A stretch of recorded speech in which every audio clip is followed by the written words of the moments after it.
À la direction générale de la Poste,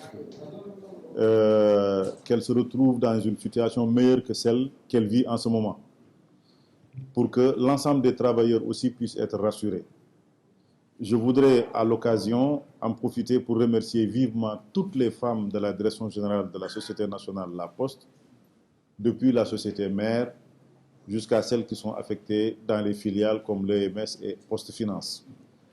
Je voudrais également en profiter pour remercier l'ensemble des chefs religieux qui ont pris part à cette cérémonie et l'ensemble des agents et cadres de la Poste, surtout les directeurs qui ont pu assister également à la cérémonie. Oui, les inquiétudes sont légitimes parce que la Poste est arrivée à une situation qui n'est pas très loin d'une situation de cessation de paiement avec même des difficultés pour assurer les salaires des employés. Avec l'appui de son Excellence le Président Macky Sall et les instructions qu'il a pu donner aux différents ministres et responsables concernés dans cette affaire, nous sommes dans une situation de stabilisation des difficultés. Donc les postiers peuvent se rassurer que les difficultés vont se stabiliser et progressivement avec le temps, avec également les mesures et projets qu'on va mettre en œuvre. La Poste va retrouver sa viabilité et sa vitalité.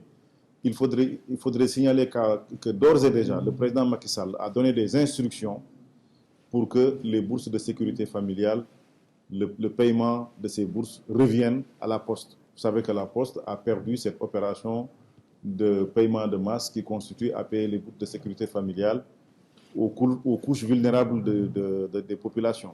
Mais il a donné des instructions, cette opération est revenue à la Poste. Le président Macky Sall, même avant cela, a donné des instructions pour que le Trésor public prenne en charge les salariés de l'ensemble des employés et cadres de la Poste. Mais au-delà, il a aussi donné des instructions pour que le Trésor public prenne en charge l'ensemble des salaires et pensions qui sont domiciliés dans les comptes de la Société nationale La Poste à travers ses différentes filiales et ses différents organismes. Donc, je crois que l'espoir est permis. Au-delà de cela, nous-mêmes, à l'interne, nous sommes en train de réfléchir pour approfondir la discussion autour de la stratégie et des projets qui vont nous permettre d'amener la Poste à un niveau de viabilité durable, qui fait des déclarations intempestives. Je crois que j'ai une responsabilité de manager. Un manager ne prend pas de décision à l'avance. Un manager, il peut avoir une idée de projet, il travaille à réaliser ce projet. Le projet, c'est quoi?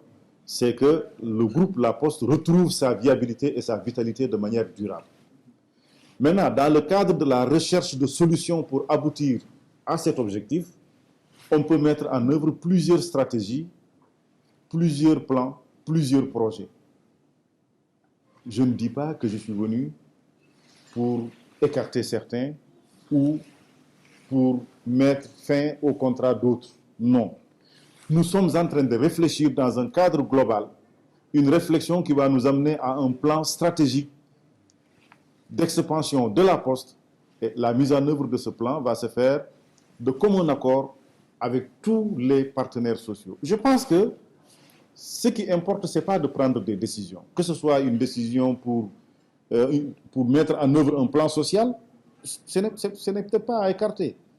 Mais ce n'est pas ça qui compte. Ce qui compte, c'est quel est le but qui est poursuivi, comment mettre en œuvre la décision. Il faut que chaque décision soit à la base une décision concertée, une décision inclusive, où tous les partenaires sociaux de la Poste se retrouveront pour qu'ensemble nous puissions mettre en œuvre les solutions envisagées. Plusieurs projets dans le cadre d'un plan stratégique. Dans la mise en œuvre de ces projets, même dans leur conception, jusqu'à leur mise en œuvre, se feront de manière concertée et de manière inclusive. Non, je ne voudrais pas qu'il y ait de la politique à la Poste. D'ailleurs, il n'y a pas lieu qu'il y ait de la politique dans aucune structure de l'administration et de l'État.